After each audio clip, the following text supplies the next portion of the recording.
Yeah, I mean, obviously this is a massive step forward. It's 4 years, probably nearly the anniversary, since we voted to repeal the 8th Amendment, and part of that commitment to the people of Ireland were the ancillary recommendations from the Citizens' Assembly and from the Joint Oireachtas Committee, which included free contraception for all.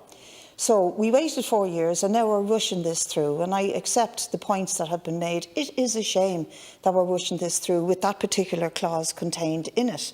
And you've just pointed out something to me which I think is hugely contradictory, whatever about the legal opinion you have. And I really do find it so difficult as an elected member of this Oireachtas to accept I have legal opinion, full stop, and we get no indication of what that legal opinion may be. But you have legal opinion that there are complexities that we must work through. And we've had 4 years to try and work through them, and all of a sudden, bang slap against the summer recess, we're presented with this. And I think you've pointed out another complexity yourself, which is that legally we can now provide a termination of pregnancy to people under 17, but legally we can't provide them with free contraception.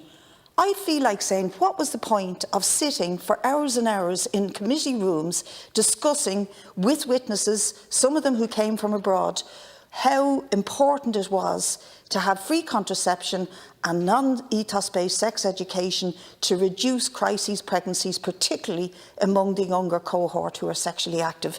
This just undermines all of that work. And I've no idea what that legal opinion is, but I suspect it's coming from probably the same forces that you talked about who are outside this House, but I've no idea. And you say people would like to undermine this legislation. I'm sure they would. But I don't know what your legal opinion is. You're not showing it to us. But what I'm saying to you is that there's a huge contradiction for us being able to provide termination of pregnancy free of charge to people under 17, but we're not prepared to provide them with the contraception that would prevent that in the first place. I just find this bizarre. I'm not going to push it to a vote either, because nobody wants to stop the provision of free contraception for people, albeit with the age limits that are included in it. And we would hope that you are going to move very quickly to change that, to bring another bill to get rid of this clause, once you have your legal complexities worked through.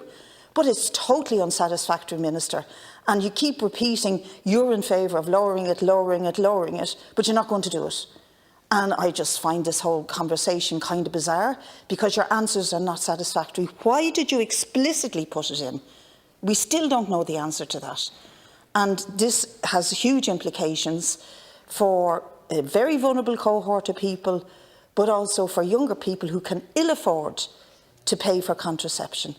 I don't know where you live, but I live in a community where that is an issue, where teenage pregnancy is an issue, and where the affordability of it is a huge issue.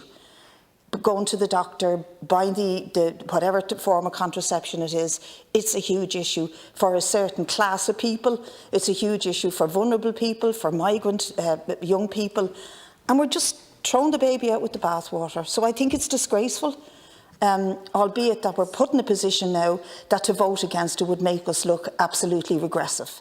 But this clause is totally regressive.